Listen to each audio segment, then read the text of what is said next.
Welcome back to Bottom of the Barrel. We've got another special episode for you as we celebrate the 40th anniversary of the Canucksploitation movie Psycho Girls. We're joined here today by Robert Bergman. He's a Canadian producer and cinematographer, and he just happened to be the cinematographer, editor, one of the producers, and sound guy, and God knows how many other jobs of Psycho Girls. Welcome to the show, Robert. And before we get started talking about Psycho Girls, would you like to give the audience a little background on yourself? Background on myself. Well, Yeah. um, I guess at that time, first of all, we're placing that at I guess in the early 80s, Hmm. right? So at that time, we were all in our early 20s or mid 20s and had not done a lot of note before that. Um, so my background has always been more technical than storytelling and all of that. When I was uh, 2001, A Space Odyssey was the movie that made me think about movies. And I was given a Super 8 camera when I was preteen. And by the time I met Jerry, the director, we were about 18 years old. And we hit it off right away because um, oddly, we were very different, but we were complementary. I knew everything technical, how to shoot and how to edit and how to do all the technical stuff. But Jerry was really the guy who could tell you what a movie was about. You know, we would see all kinds of movies and with some other friends, and sometimes we'd go to a festival and see some movie, and we'd go, what the hell was that all about? And then Jerry would proceed to tell you all about the themes and subtexts and references to other things in literature, and we'd all go, oh, wow. So we quickly learned that he had that kind of ability, but didn't have that much technical ability, and I don't think was interested in that. Yeah. So we made a good pair, and we did a little films and stuff. So my background is was always more on the technical side, but I did watch movies, and I did want to be a director too. Like everyone wants to be a director when they are young and get interested in movies. And so this film we're talking about today was our first um, real attempt to do something beyond just the kind of we had become a little bit more professional, and we were getting jobs doing marketing things for companies and stuff like that Hmm. in 1980, 81, 82, somewhere in there. And then we just reached a point where we said, let's just make a movie, right? So I know you asked me about my background, but that sort of gives you an idea. In the years that passed after Psycho Girls, we did make a few more low budget movies in a more professional way. I went on to do. I co-directed a comedy that was made for a much higher Canadian film, a film called Hurt Penguins. Okay. It was celebrated for a while, and it was in theaters for a week or whatever. Hmm. And then I people started asking me if I wanted to produce their films for them because I had developed this knack to be able to take a script and break it down, decide what was going to be needed, and come up with a budget and all that kind of stuff. It's Hmm. not what I wanted to be good at, but I became good at it because I wanted to make my own films, and I didn't want to be dependent on other people to be in control of them, right? So I developed that skill. But by the end of the 90s, the internet had come up, Yeah. and I was starting to be hired over and over again as like a co-producer, that kind of thing. And now people might think, well, that sounds great, but it wasn't what I wanted to do. No. I like doing my own thing. And the internet was really interesting to me, figuring out how to make a website and how to do this and that on a website. So by the year 2000, I had a web development company. Okay. We made websites and did all kinds of projects. And my goal at that time was to get that company going and then go back to films and not have to struggle so much because I had this other company, but I never ended up going back into films. Oh, okay. It all ended with movie I was supposed to direct in the late 90s, um, which a producer in Montreal said that he would back. And I had put a lot of time into preparing to shoot it. We had a whole cast and crew and everything worked out to shoot it in Toronto. And he called me and said, "No, we're going to do it in Montreal. Forget all that." And I was so pissed off Yeah. that I said, "Forget about it. The deal's off." Yeah. Uh, and then I ended up going into web stuff. Now I found out a couple of years later, he went and made the film on a script that I wrote without paying me any money. Wow. It was just a bizarre situation. And it was a terrible film. And I saw some clips from it. And I guess we're going off on a tangent, but I'm just giving you the basis of when that happened. I said, you know what? I'm just going to keep doing my own thing. Yeah. And that's where I am now. I have a small studio that I rent out to other people, mostly stills, music videos, and I help them with it. Sometimes I shoot stuff. It's a life that I like. I dabble still with web stuff, and it's great. We are So, we are very tangent friendly on this podcast slash YouTube show, so do not worry about tangents. We go off on tangents all the time. right, right. Yeah. So, you know what the next thing is I want to tell you Yes. is I'm so thankful to you're not with the company that is reviving these old films, are you? No, no, we're No, just you're just enthusiastic okay. fans. So I'm so thankful that they did that because Yeah. it wasn't that long ago, a couple months ago, when I first got the Blu-ray in my hands for Psycho Girls. Hmm. It's like unbelievable, right? And so I dug up my Blu-ray player and hooked it up, started watching it, and it was one of the most emotional things I ever experienced Oh, because I had not seen this film. Like we literally mixed the tracks, yeah. made the answer print.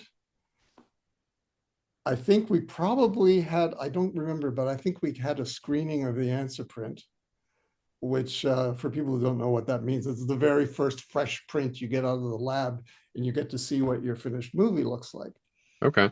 The screening probably for cast and crew, I don't recall, but I think I only saw it ever once. And with the music and the titles and everything and mixed properly, at that time. Just saw it once and I'd forgotten about it. And when I saw it on my TV in front of Hmm. me, as it was one of the most emotional things I ever had. And I didn't expect to be emotional about it. It's just that the amount of time I put into it and we all put into it for a period of about half a year, where Yeah. every single day you're nitpicking on this film and post production and recording sound effects and putting them in. And then you let go of it and you never see it again. And now I see it in vivid colors. They did an amazing Yeah. job of scanning prints, I guess, that they found or something. Yeah. It I looks mean, great. shot in Yeah. 16 millimeter. Yeah. Um, and it's kind of grainy because we mostly shot with short ends. Okay. This is when some other movie finishes shooting and they have Yeah. film over, and then there's some middle person who will buy it from them and then sell it really cheap to whoever wants to use it. You know, we had Yeah. no money when we did Psycho Girls, or we might have had some thousands of dollars. I mean, you still have to. There are some things that cost money, but we, you know, everything was deferred. Everyone was making it for the fun of it. All the actors, I don't think anyone was paid anything until the very end when a distributor uh, paid some amount. I don't know what it was, 100,000 or 150,000 or something. Yeah, but it blew me away. Not that I think it's a masterpiece or anything, but it was so emotional to watch and so entertaining. Hmm. And a few days later, my I got a few friends, actually more friends of my daughter. She's in her 30s. They're all sort of in the art scene, and um, they like seeing sort of schlocky movies, Yeah. and they watched this movie, and they just loved it. They were hooting and hollering through the whole thing and making fun of me and going, Robert, what did you do? What did you do to those poor actors? Anyway, that was quite an experience to get a hold of it and watch it, and then watch it with friends. Yeah. Uh, Jeff and I the were saying that it is such a wild movie in the respect that there's so much random stuff that happens. It's just a bunch of wild stuff that wouldn't necessarily fit together, but yet it fits together so well. It's just all of this chaos just mixes into a perfect little ball that makes such an entertaining movie. Yeah, I don't know. I had nothing to do with writing the script No, at yeah, all. Um, and nothing to do with working with the actors or deciding what the actors should look like or any of yeah, that stuff. It yeah. was just um, go get the lights, get the camera, get the film, go on some location scouts, read the script. I read the script and I said, "What the hell is this? Well, I How are have we some gonna good tech. how are we gonna shoot this? It's gonna be special effects heavy." And so I think it was this guy. I think his name was Tim, who did special effects. The blood stuff and all of that. Yeah. And he wasn't experienced. He had worked on a few things, so he had some reference points to work with.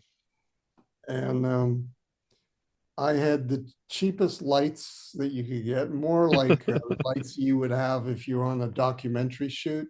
Okay. Simple lights you put on a stand. They weren't real movie lights. Um, there might have been one or two bigger movie lights that I had access to. And I got a bunch of colored gels I'd left because I thought I gotta shoot this fast. I gotta like just do some crazy stuff. And there was the one thing that I had that cost a bit of money was this miniature crane thing called an Alamac. Okay. And it's just an arm.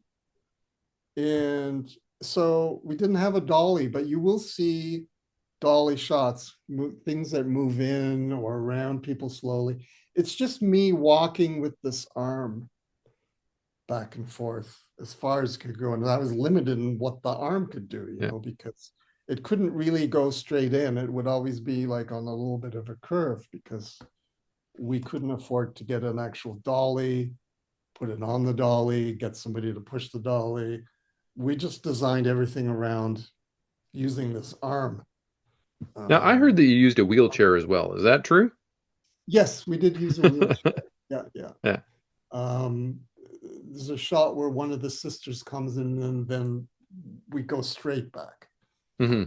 Um, and there's echoing sounds. And so that, yes, that was a wheelchair.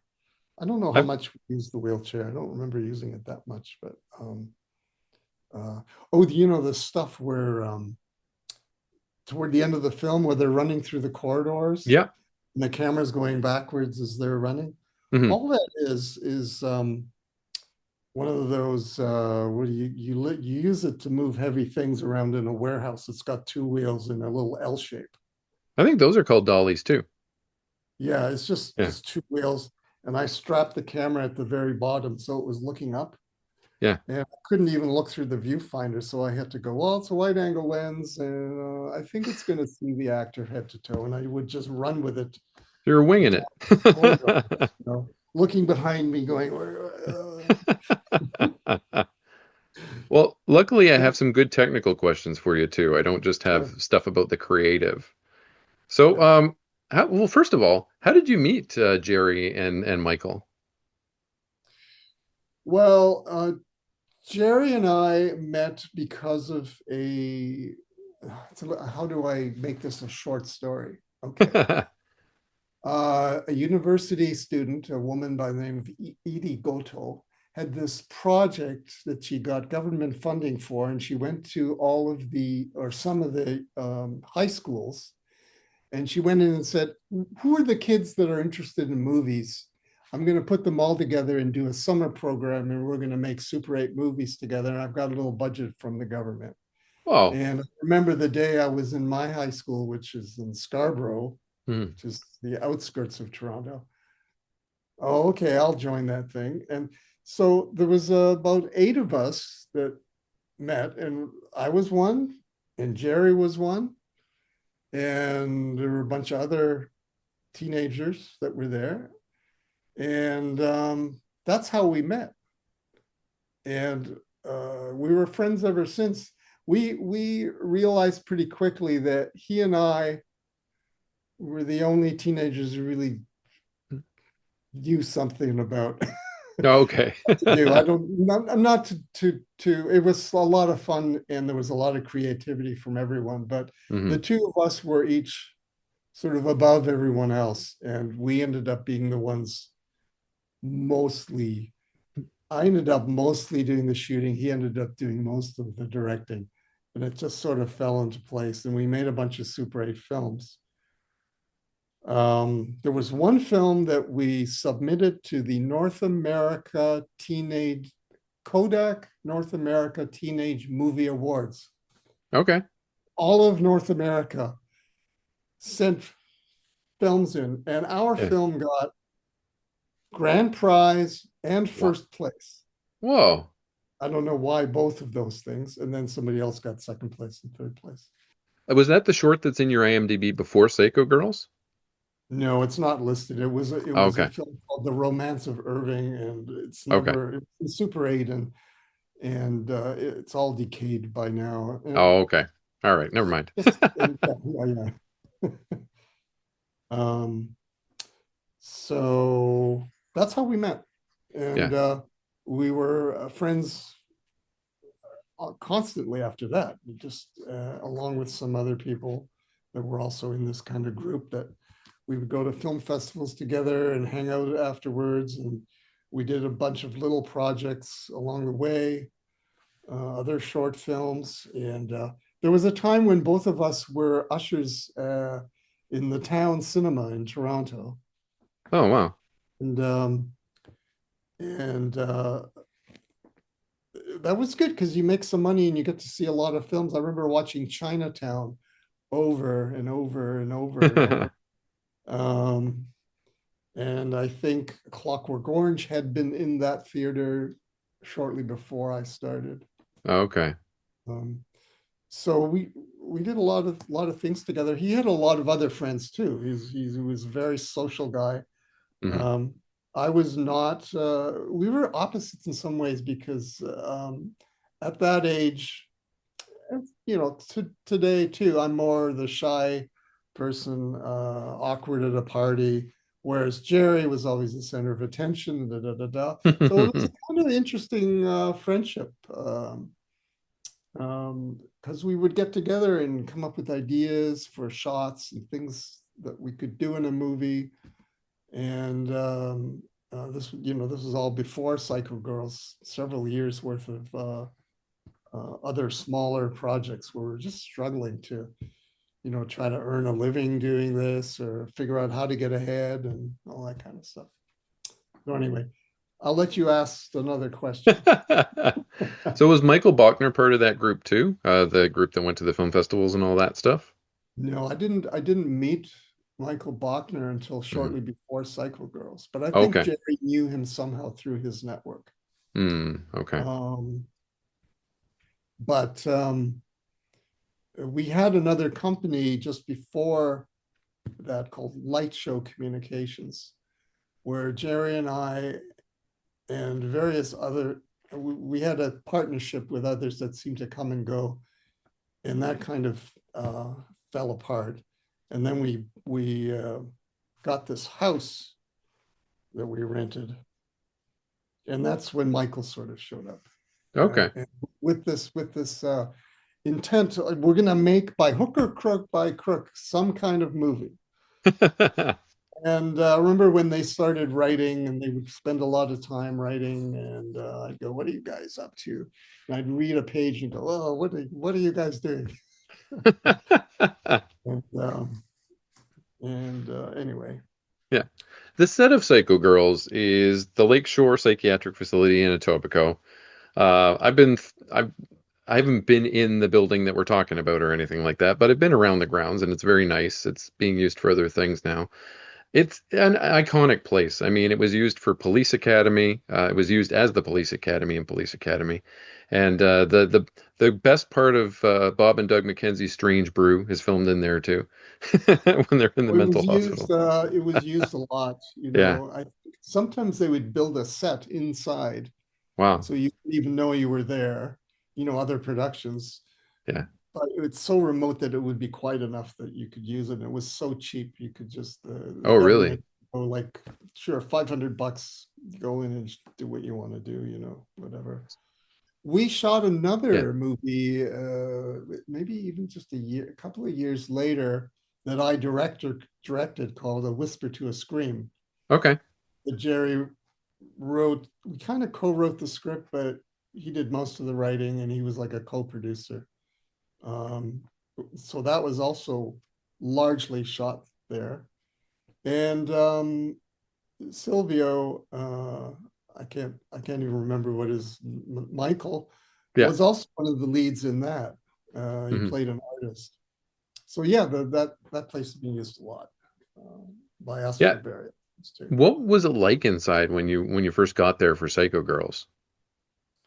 What was it like? Well, it Yeah. it had been derelict for some time, Hmm. so but probably not too long because there was still a lot of kind of medical props around. Okay. Like there's a scene in their morgue, and whatever you see in there was there. So I don't remember like what there all was. There would be chairs and parts of beds and things thrown into corners and stuff. So it had been there was a lot of evidence of other films having been shot there. Okay. In fact, I think I remember seeing, oh, there's some lighting gels somebody left behind. Let's just use them. Some extra colors we can put on the lights to jazz it up a bit, stuff like that. Yeah. Psycho Girls has a distinctly Toronto feeling. Like I live in Oakville. I live just outside of Toronto.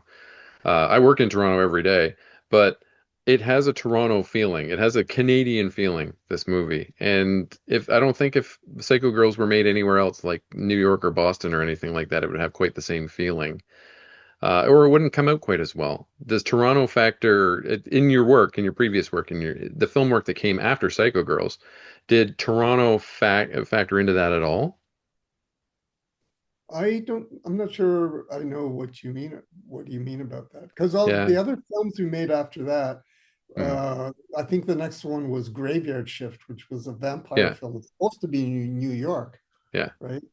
It's supposed to be. So Yeah. we were like, oh, let's try and make it look like New York. If you shoot at night, you won't be able to tell as much, right? Yeah. I think it just had to do with the fact that it feels like there's a lot of Little Italy in this movie. Do you know what I mean? Well, the Yeah. opening scenes are in his parents' house, That's in Jerry's parents' house? Barry's parents' house, with Wow. where the crazy Yeah. where main character is a girl, Yeah. and they're in the bedroom of the parents.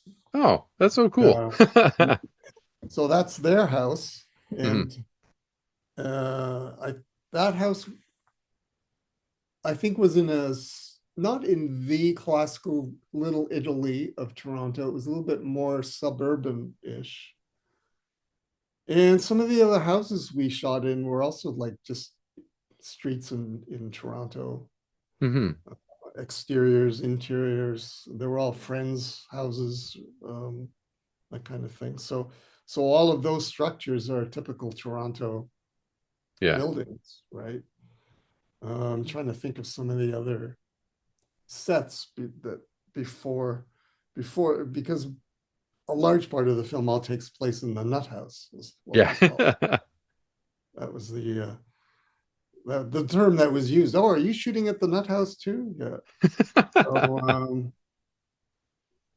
yeah, I mean that's not deliberate that it was made it look like Toronto. It's just because Yeah. we are in Toronto, I guess. I don't know. Yeah. That makes Yeah. sense. Yeah. Jeff wanted me to ask this question for you. Did someone on the crew have butcher training? Because that scene where you're filming in the tub and they're scything the flesh off of the human skull, Jeff's got butcher training, and apparently that's done in just the manner that you'd do it if you were going to scythe the flesh off of an actual skull of an animal. Well, I think that just tells you how good an actor he is, because when it was decided he would do that, he probably researched it. Do you know who was But doing it? that's the first I'm hearing about it, so Yeah. I don't know. I mean, Who was actually doing it? who was doing what? The scything of the flesh. We couldn't tell. It was just hands. Well, the actors, there's no stand-ins doing that. Okay, so it was probably Giorgio So, then. oh, that's Giorgio's scene. Okay, Yeah. so I was thinking you meant the barber doing something, No, but no, I'm talking about when oh, in the bathtub. Giorgio, yeah, yeah. Yeah. I mean, when we Mhm. were filming it, I thought that looks so fake. That looks so fake.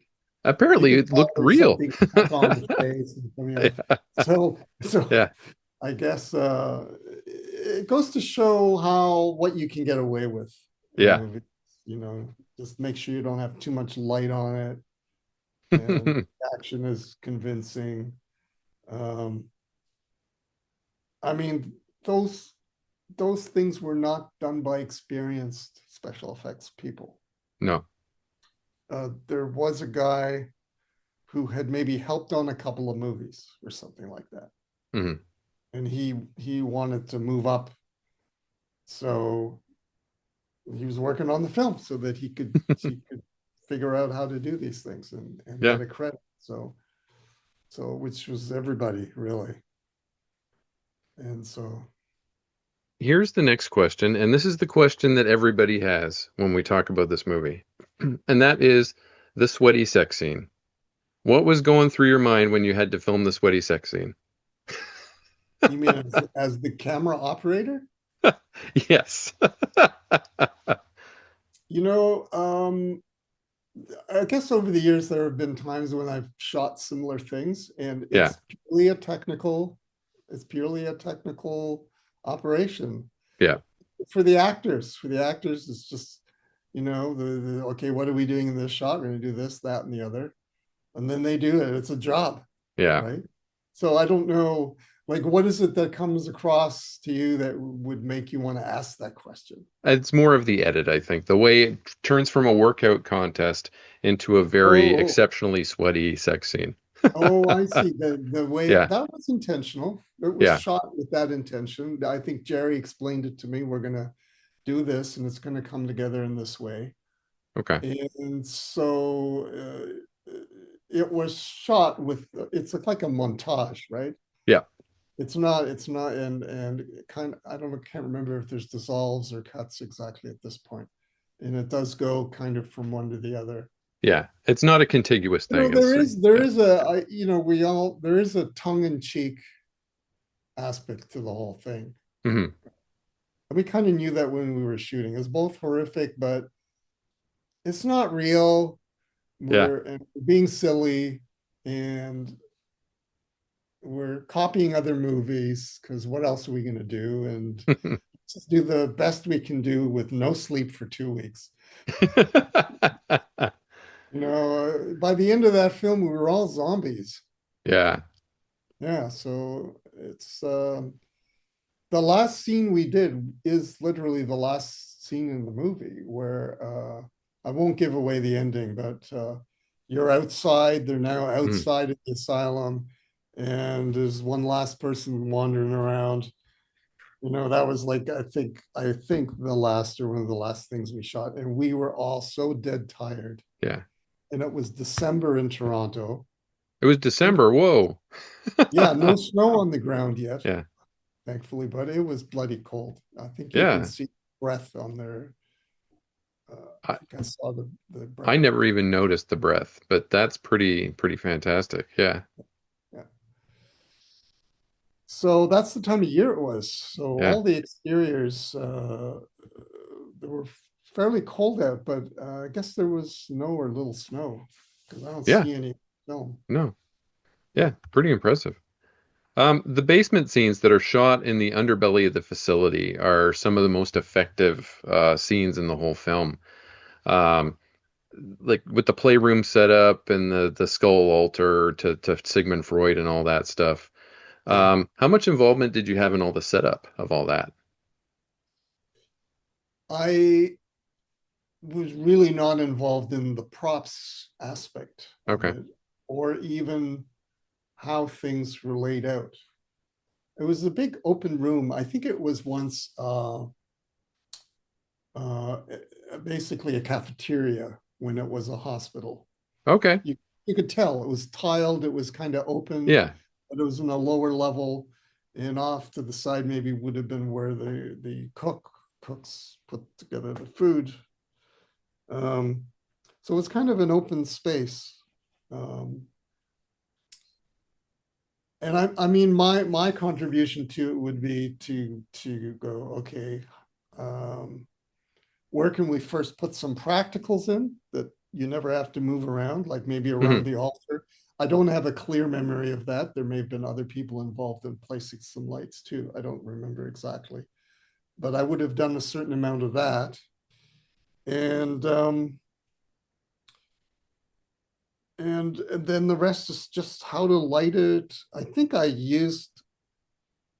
was using colored gels, but I was also aware to not go too overboard with that. So there's kind of a mix. I seem to recall that whenever we go to the people who are tied up and gagged, it was kind Yeah. of a blue light, just a kind of like cold light. And then looking the other way at the altar, it was almost like a theatrical kind of. Yeah. I realized that it was going to be a campy theatrical kind of thing. Hmm. So I'd have to look at it again to remember what I did, but it involved some colored gels and stuff. And I Yeah. figured we could be a little tacky because the nutty people would be tacky and how they put it together, right? The And it picture of worked. Freud and whatever other props, they're just like insanely tacky. So we Yeah. could build on that. It worked really well. Like I think it came together fantastically. It's honestly, I'm not even joking. It's one of my favorite movies. Oh, And really? I just discovered it a couple of years ago, you know, Yeah. when they refinished it. Right, right, Yeah. right. Okay. Well, that's Yeah. that's amazing. Yeah. I mean, and we're doing this 40th anniversary thing, and hopefully it gets more people out there looking at stuff again. So, Yeah. Yeah. Yeah. do you have Definitely. any more fun behind the scenes stuff like you can give us on the making of the movie? Gee, I don't know. Just mention some scene you like, and maybe I'll remember something about it. Okay. Uh, I really like the scene between the two sisters, where one is wearing the white gown and the other one's wearing all black, right. with the tubs and all that stuff. Yeah, I remember that. Yeah. Yeah. Yeah. The sound is very echoey in there, isn't it? That's sort of what I remember. Mm-hmm. And the shots are a little more controlled from what I recall. It's Mm-hmm. very stylized the way one is facing a certain way and the other one is doing something. Yeah, that's the light from the windows is probably the just a sunny day. I don't think I had to do a lot with lighting there, if I recall. Hmm. I don't know what else to say about it. Yeah, that's okay. Yeah, it's a long Darlene, time ago. It's a long yeah. time ago. Yeah, Oh, yeah, definitely. I do remember. This may not be interesting to you, but we had to do a shot outside, and it was shot outside of the nut house, Hmm. where one of the sisters, I think she still has her black veil on, and she's Yeah, looking out across the lake, and the camera does a little bit of a move around her, and there's narration probably. yeah. Uh, you'll see what looks like setting sun hitting her. So that's a there was a setting sun, but by the time we got to roll cameras, there was no more sun. So I had to set up my one 2K Oh, light. So that's just a 2K light off to the side that is the setting sun hitting her. okay. You had to make a pretend sun there. I don't know how interesting that is. That's a pretty That's standard thing to do. That's very interesting. And for the folks at home, that is when the non-Sarah sister, whose name has completely escaped me right now, I'm getting older too, uh, as she's walking out of her meeting with Dr. Hippocampus, where she's told him that she wants to leave Sarah in the hospital. That's when she's coming out. When that's what Robert's talking about Yeah. there. Oh, that's And excellent. there's another thing, like I just I have to give a lot of credit to the actors, the core actors, because Hmm. most of them were not actors, really. They were Jerry's friends from the Italian neighborhood. Yeah. Um, of course, Michael Hmm. became a working actor. Yeah. Um, uh, but I think his name is Giorgio. Giorgio. Yeah. Giorgio. Yeah, he was already a famous poet at the time. I don't Hmm. know what happened to him. A lot of the He others were friends. John Haslett Cuff. Uh, what I recall was that he worked for the newspaper. He wrote movie reviews and stuff. Yeah. He wasn't an actor at all, but he lived Uh, next door to Jerry, and Jerry said, you look like a movie star kind of guy. You want a part in a movie? You have the right voice and look, and so hmm. he narrates a lot of the movie, doesn't he? Yeah, Yeah, yeah, he does. he's like a dead ghost that's recalling the story or something like that. Yeah, yeah, he's So like a this dead. collection of people, Mhm. and Darlene McNacker went on to, I think, also act professionally. Um, She became a practicing psychiatrist. okay, yeah, Yeah, yeah, so going from playing a psychotic inmate to being a psychiatrist. yeah. So Now Jerry has a cameo in the yeah, movie. You've seen that, yeah. yeah, we've seen that. We that part's fun. He does a kind of a guy, from the neighborhood, right? But on take one, he Yeah. came out and he just played it straight like Jerry. Oh, okay. There's a pizza. Yeah, yeah, yeah. So I went up to him and I said, Jerry, you got to do something with this role. You got to do something, something. So that for those 30 seconds, that's a scene that I directed because I told the director he was doing a cameo. He needed to just camp it up a little bit. And that's the shot that you see there now.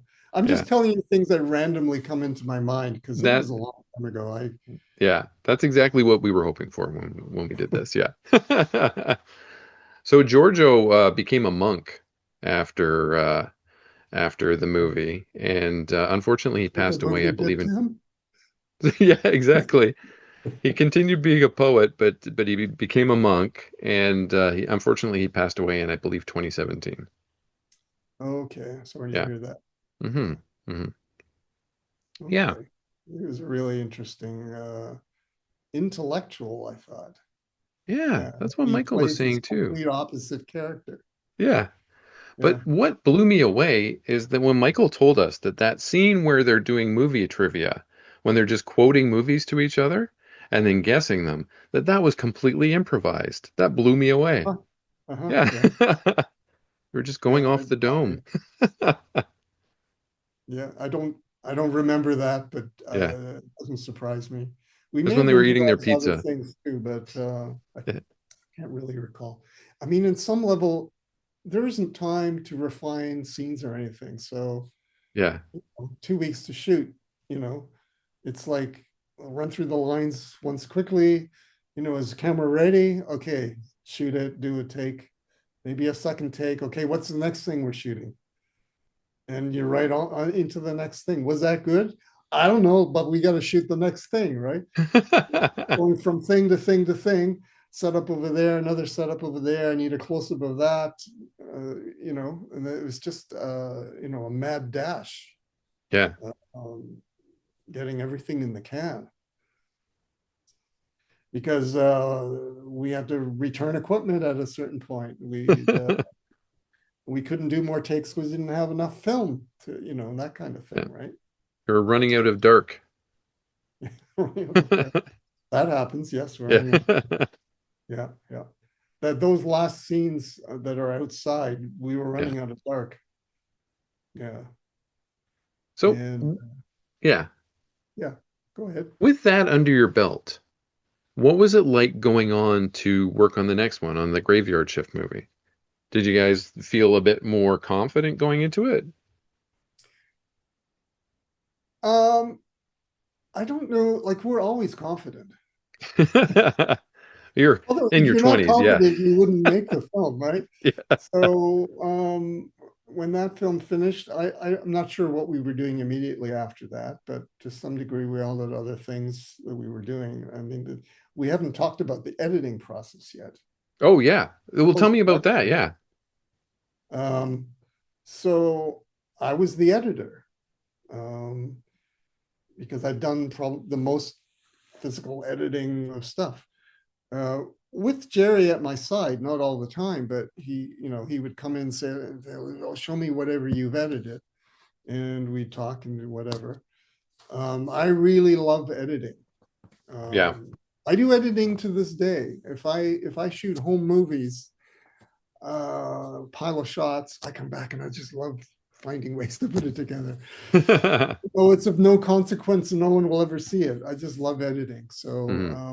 and I always have. And the woman that I married, Rochelle Goldstein, Hmm.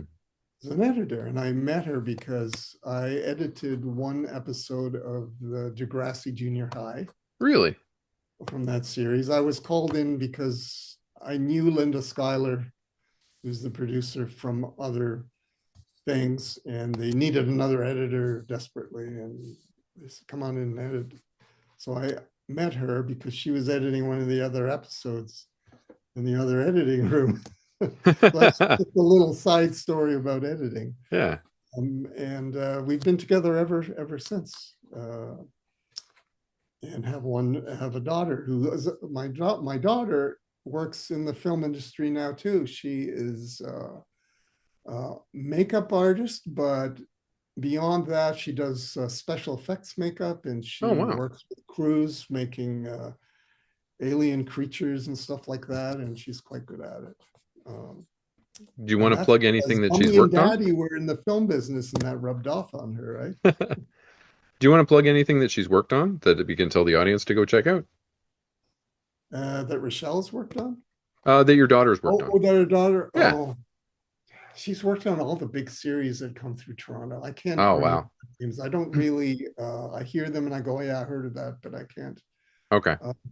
Uh, it could be uh, like the last 5 years. She's really advanced quite. Okay. Right now is a slow period, but she Yeah. was very busy on some of the big series. Like the But boys and all that kind of stuff? I think she did work on that. Yeah. Yeah. Like, yeah. So that was what were we talking about before I? Oh, we were talking about post production, and that Yeah. led into On editing. Psycho Girls. Yeah. Yeah, yeah.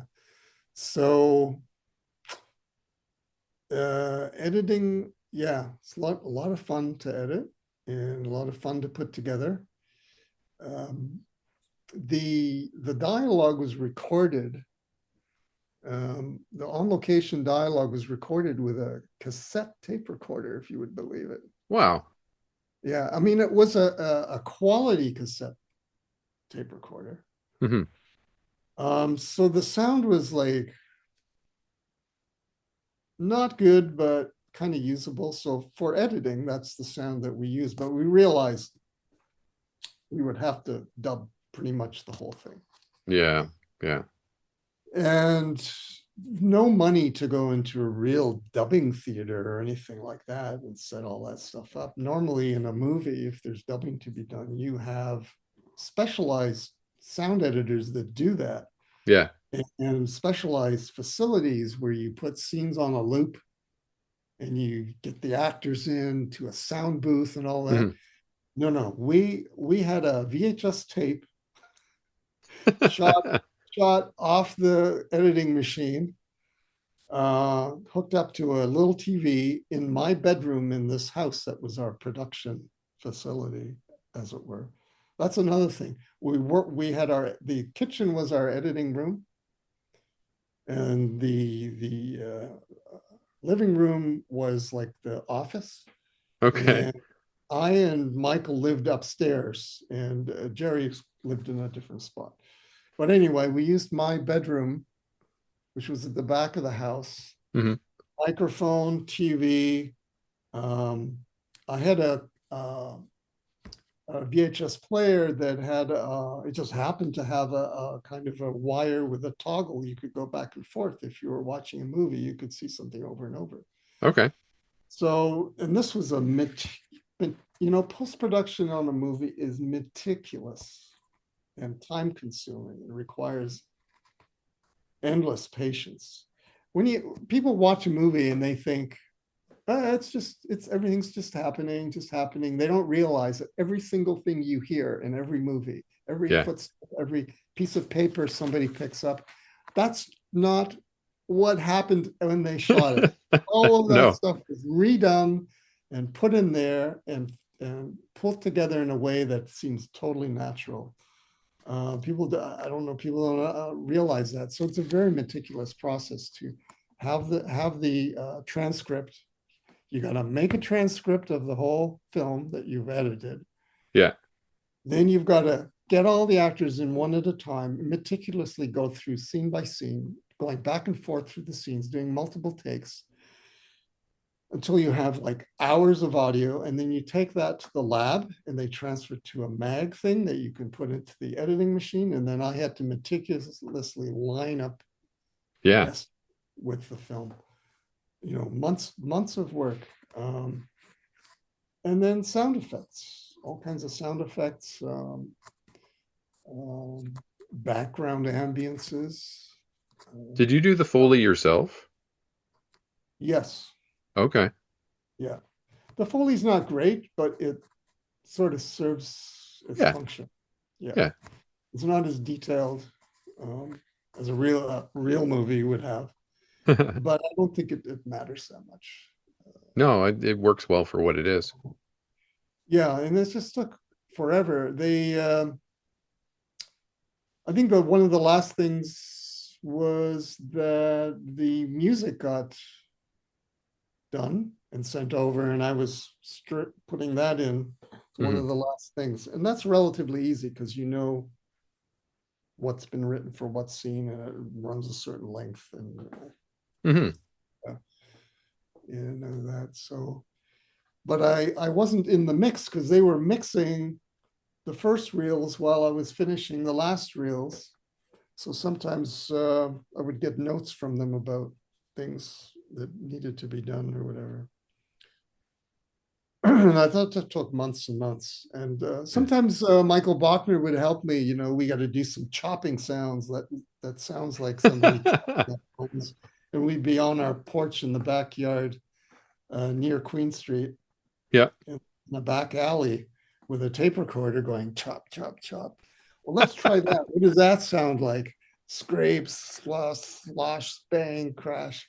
The And I neighbors are go looking and out the try to windows going, try and edit that stuff in to match with the picture on separate audio tracks, right? Editing audio nowadays is so much easier. I You, bet.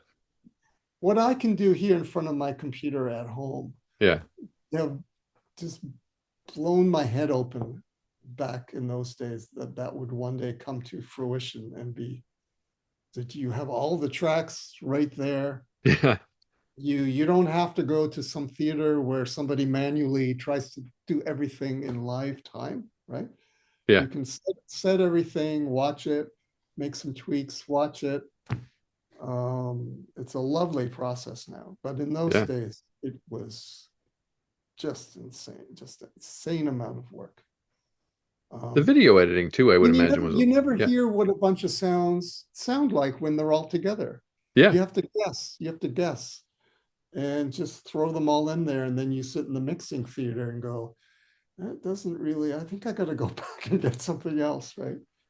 And like Yeah. little tweaks must be so frustrating if something's just a touch off because you'd have to Yeah. go back and fix it and then sit back in the theater and oh no, it's still a couple of seconds off. And but maybe it didn't matter as much back then because the video fidelity was a little bit worse. It was a little bit, everything was a bit off anyway, if that makes any sense.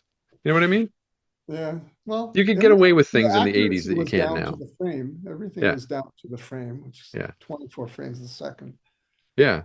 All right. So, yeah, you could get away with a little bit because the actors can never quite get the cadence exactly right. Yeah. I would Kind of imagine slip not. back and forth until you go, oh, nobody's going to notice. Yeah. Yeah. You can watch that film and it doesn't really look dubbed, does it? I don't No, know. not at all. I had No, no it idea. No. fits pretty well. Yeah. Fits pretty well, yeah. It's possible that some of the live sound was used. I just have a memory of doing all that work, so I think it was the entire. Yeah. There are some movies that you can definitely tell, and but this one you could not. So, Oh, good, good. yeah. Yeah, yeah. Yeah. So, I mean, video editing, I would imagine, was a lot more difficult back then too. Having to work with the Yeah, tape. I in the course of time did quite a bit of video editing too, which was even worse than film editing Yeah. because you couldn't trim a piece out of the middle because it was all done. You add a shot and you add a shot, you add a shot. Oh, I need one back there. Well, I'm gonna have to start over again from here. Yeah. You add a shot and go all the way through, right? And Yeah. I mean, eventually they had computers that controlled multiple tapes. Um, I think it was George Lucas who had a thing called the Droid that he made, where he put Betamaxes, a whole bunch of Betamaxes, and they could get them to sync up to put different points and play it back for you, and then you could make adjustments. But I don't think too many Hmm. people use that. Yeah. Uh, Yeah. Interesting. yeah, and I remember when it was the '90s when I think it was Avid that made the very first computer editing thing. Um, and there were so many problems. I wasn't involved in that, but Rochelle was. She would Hmm. edit TV series and stuff, and they would have to conform the film to the video edit because the film was still the basis. The video part was just there as a reference to the film. So you would edit the video, and then they'd have to conform the negative somehow to the video, Oh, right? yeah. And I remember talking to some other producer on an actual low budget movie, and they said it's a complete nightmare because the frames don't match up. Film is 24 frames, video is 30 frames. They had some mathematical conversion thing where if you edit on this frame in the video, it's got to be halfway through a frame. Oh no. There were always these compromises being Yeah. made between where the actual edit was to try and then they had all kinds of problems. And it took about a decade. I think it took about a decade of editing the new computer editing to take hold and be usable Hmm. Yeah. and figured out so that it wasn't a huge problem. And look where we are now. Now we don't use film at all, unless you're shooting the Odyssey, in which case Yeah. you use the old IMAX film. Yeah. And actually, I do have a Sure. backstory to when I was a teenager Yeah. living in Scarborough. My next door neighbor was a cinematographer by the name of Robert Ryan. And he was one of the first cameramen to shoot IMAX. Oh, Uh, really? and he shot a lot of the stuff that played in the Cinesphere in Yeah, at Ontario Ontario. Place. Hmm. So he was a bit of a mentor to me in my early teens because he'd let me go on shoots with him and he'd explain stuff um, and I learned a lot. He also shot. I don't know if you remember Dan Gibson and his nature I don't shows remember that that were one, on no. TV. They're on TV at that time, and they'd go out in canoes and he did a lot of the nature photography too, and would Okay. build special rigs and stuff. Anyway, yeah. Yeah. So That's I good don't that know you how had I a guy got like got that. onto that. Oh, we were talking about editing and Yeah. stuff like that. Yeah. Hmm. So, what was the process like for the next movie for Graveyard Shift? Was it Uh, easier? Was it harder? it was. It's never easier. Every No. movie's Okay. hard. Every movie's hard. I don't care how much money you have, because every filmmaker, whatever amount of money they have, Hmm. $10 million, it's not enough. It's never enough, right? So it's always hard. But getting on to the next, it seemed to just fall into place because somehow these two investors from New York had heard about the first movie and they Hmm. wanted to get into executive producing movies. And so somehow the connection was made that we had made this film. And before we knew it, exactly a year later, uh, I was again shooting for Jerry for this film called Graveyard Shift, Hmm. and we had actual cash. Not a lot. I mean, I don't know. I think the budget might have been like $150,000 or something. But uh, the biggest expense we had was the cab, the New York style cab, Yeah. which we bought for, I think it was $13,000, something like that. That was the most expensive prop, and obviously it's almost like a character in the film. I don't know if you've Yeah. seen the movie. Uh, and that was again basically a lot of night shoots, and a lot of we had more equipment and stuff, but it was still fairly much on the minimal side. And we had all these night scenes to do. I think I had one HMI light that I would use as moonlight to light up scenes. And I also edited that one. And Hmm. that was also fun to edit. Done at the same, out of the same house. We were working out of that same house. Okay. Um, but we had this the experience of having executive producers with you Hmm. on location every day during the shoot and go and meddling constantly. Oh, really? Yeah. So, well, I mean, can you blame them? It's their money. They're nervous. They think it's going to be a flop. Why are you doing it this way? Why don't you do this other thing? We imagined that you would do this. No, no. And then Jerry would. Jerry was very good. Was very good at explaining Okay. um, what it is we're doing, what the film means, why we're doing this kind of shot. As I mentioned before, he's very good at explaining storyline, themes, characters, how everything fits together. Um, and that kept them at bay. And and it was also hard but fun to do. And I think we had more like 3 weeks to shoot that. Okay. And we're shooting in the fall again, and it was rainy a lot of the time and cold and wet, and Hmm. shooting all night.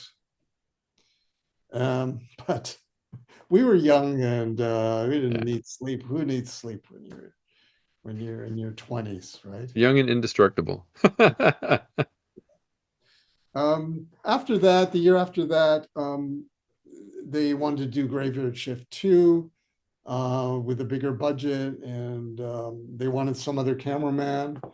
And I think there was maybe a day where I felt kind of miffed, but then I Hmm. thought, I got other things I'm working on, and good luck.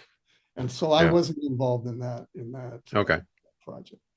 But Jerry and I co-wrote a thriller called "A Whisper to a Scream," which Hmm. I then directed, and I hired a cameraman and I hired an editor to do that. And it's a movie that Yaphet Kotto came to Wow. Yeah. Toronto to play a police detective, of Hmm. course. And so that was maybe 2 or 3 years after Psycho Girls, and that was Hmm. fun to do. That movie was done with money from a guy in South Africa, Hmm. and of Indian background. Anant Singh was his name, Okay. executive producer. And he basically let us do what we wanted to do. Oh, that's the best kind. Yeah, I mean, he had a guy Yeah. from LA, a young guy who was Yeah. cool and hip, who would come by. He was sort of his eyes and ears, and he was always really easy to work with. He would come by and check our cash flows and stuff to make sure we weren't that we were properly spending his money Yeah. and stuff like that. And that was kind of fun to do. Yeah. So we were on a bit of a roll for a few years. For me, the transition, I did another, so I started to become more of a producer. I'm not sure how that happened, but I produced more of an art film with Srinivas Krishna called Lulu, Okay. which went on to the Cannes Film Festival.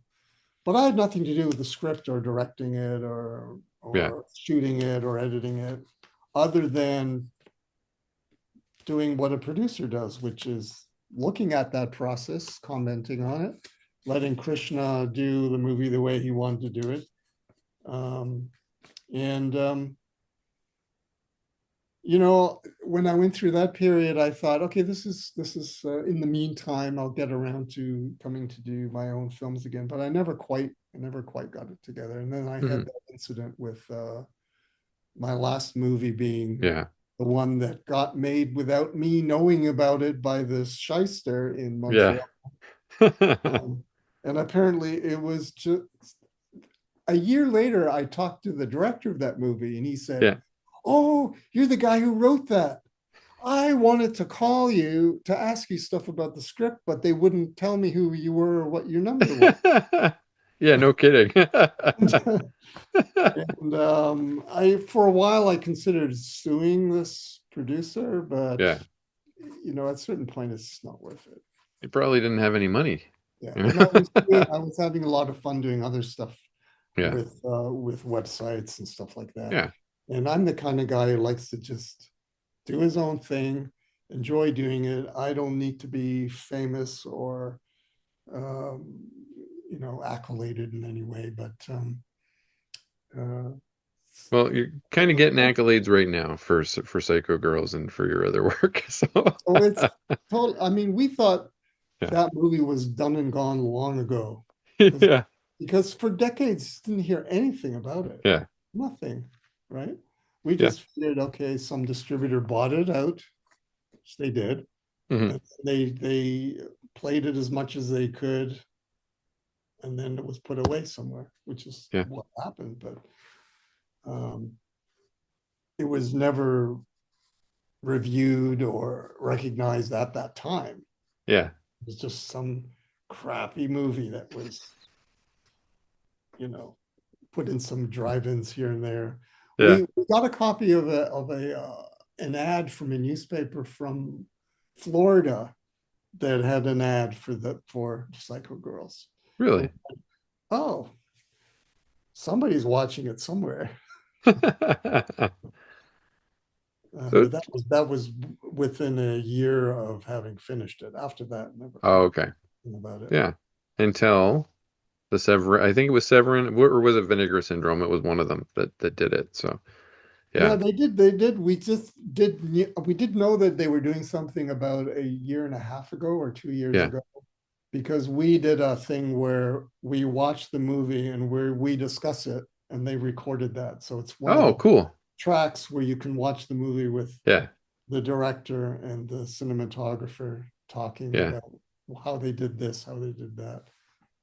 We The, did that in the fall. I guess that would be almost 2 years ago, hmm and I don't know if that's like an alternate track on the DVD I have, because I totally forgot about that.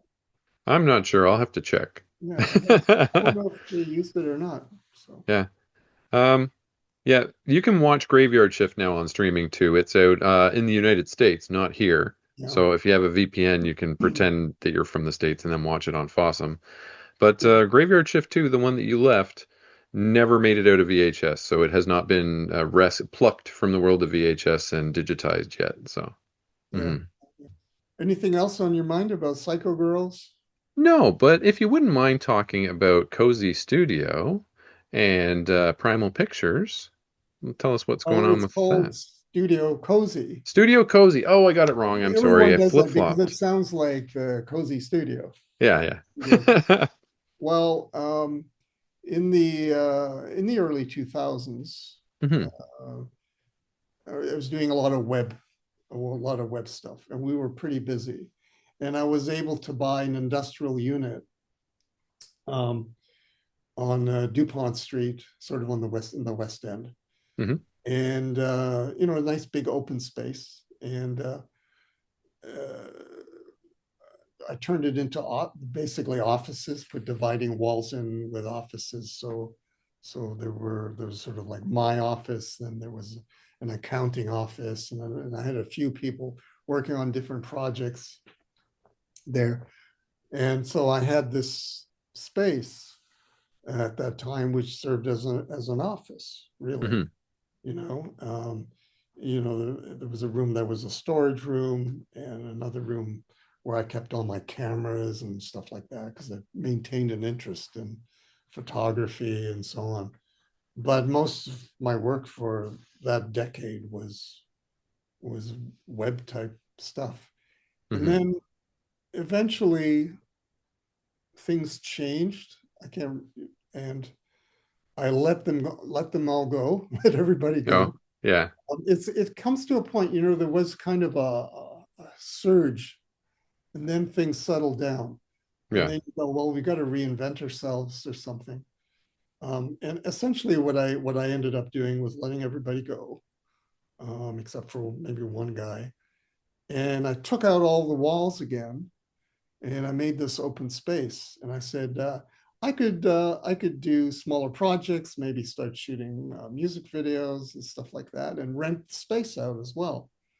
And so I ended up buying lights and background paper and all that kind of stuff. In I guess, the 2010s would have hmm been more studio oriented. Talking about a small studio, not a motion picture studio. Right. Although a lot of people came to shoot their music videos, and I would have special setups ready to go. There was a time when there was a particular setup that was very popular, which was all black background and one spotlight coming down, smoke in the Okay. air. And then the rappers could, move in and out of the light and do their thing, and they just loved Yeah. that. And they Oh, that's used it a cool. lot.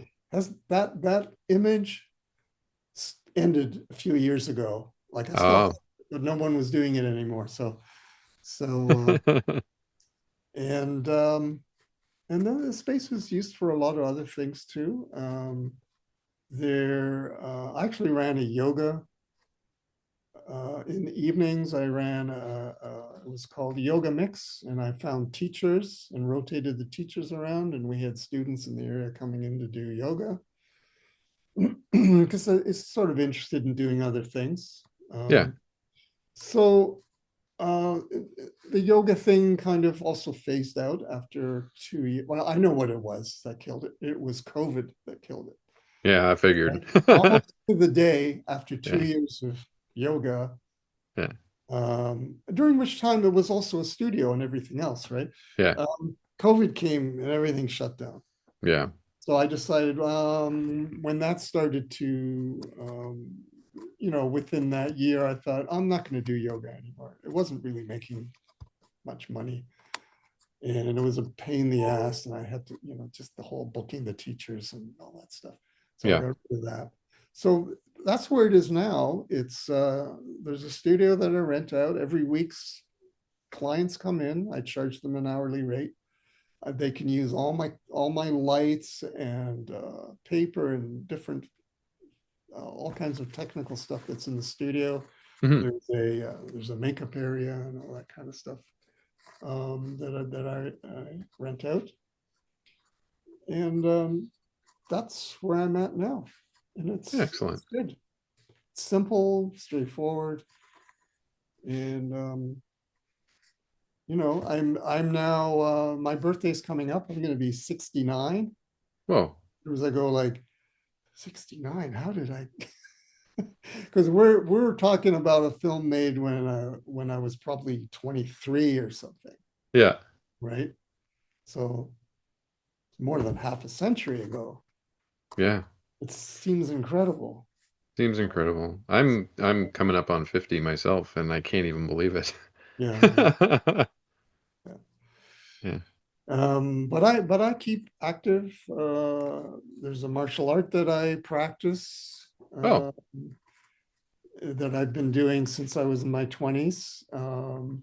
which one is it? It's Aikido. Aikido. Okay. Yeah. You probably do it better than Steven Seagal though. Seagal. Steven Seagal in his early years he was pretty good. I've seen some Yeah. videos of his In the film. old days. He just, and I remember when I first started Aikido, Yeah. he was doing his first movies. Remember the class I was in. Um, one of the others, he just, have you seen that I think his first movie came out. Did you see that movie by that Aikido guy, Steven Seagal? I don't know what you're talking about. So when I went to see the movie, I was appalled because Aikido is known as an art where you try to not hurt the other person, Yeah. and therefore it's very difficult to learn. It's literally you can't if you need decades to figure out the underlying energies and principles you use to make it really effective, right? Hmm. So you're trying to, as a beginner, I was in my first year, I see it, and he's like breaking people's arms and Yeah. throwing them into walls, and I'm going, where's the Aikido? I don't know. I don't understand. um, so anyway, Yeah. yeah, he So, was strange bird. Not a good ambassador for Aikido. no, he's only gotten stranger and worse, honestly. He now looks like Dracula or something. Yeah, he does, and he You gets know. he like his buddy Vladimir Putin hires these young men to just throw themselves at him, and so he can just kind of throw them to either side. Yeah. Well, Oh, with the weight he now has, yeah. what he's doing is still legitimate, but it's Okay. extremely abrupt. And with the mass of his, if you have more mass, you can be really centered and basically do that. But Oh, it's not the intent of Aikido to no. to practice that way. So Yeah. anyway, Yeah. um, So before we yeah. wrap up, do you have any projects that you'd like to promote while you're here for yourself, your wife, your daughter, for anybody? Do I have projects to promote? I think the Yeah. only thing that I do some promoting for Hmm. and I do it fairly minimally, is the studio. Okay. Oh, it's fairly close to downtown. It's sort of Lansdowne and DuPont. Yeah. And it's an industrial unit. There's lots of parking outside. We're on a second floor, and it's a space where you can do most shoots for Okay. still photography, for video, and I help people out when they come in to shoot. Often they don't know what they're doing Hmm. that much. They think they do, but I steer them in the right direction. I go, how about trying this? And I've got so much in the studio that they can use Yeah. different kinds of lights and stuff. So and it's called Studio Cozy with a Z, Cozy with a Z. Okay. Um, And we're going to put a link to the website in the video's description too. So if you are interested in renting Studio Cozy and you're in the GTA, then absolutely go and get it set up there. yeah, Hmm. Perfect. yeah. I think the space will eventually be taken over by Sarah, my daughter, Okay.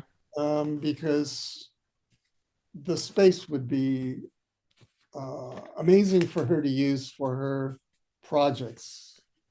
If she gets even more involved in special effects, because you need a space to work, to sculpt things, Yeah.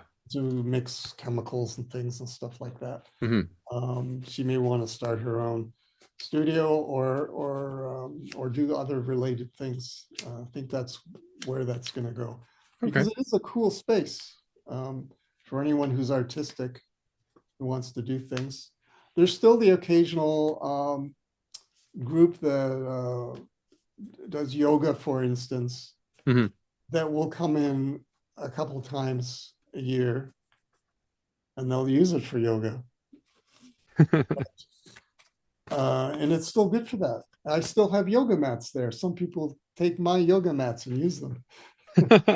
So it's a and we have parties, we have screenings. I have a Okay. projector and actually a pretty big screen that I pulled Yeah. out so you can do screenings.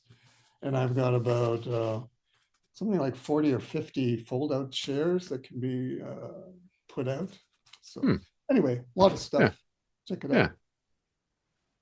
All right. Well, Robert, thank you so much for joining us, for coming on the show to talk. Not us, it's just me this time. Jeff is at work. Okay. We love Psycho Girls. We appreciate you giving up some of your time to talk with us and giving the technical standpoint. So now we've heard from one of the actors on how it was to perform. We've heard from the tech guy over here, from the cinematographer, editor, sound guy. We've heard about the technical bit, and then spoiler alert, we're going to be having Jerry Chickariti on in a couple of weeks, and he's going to talk about the creative portion of the story.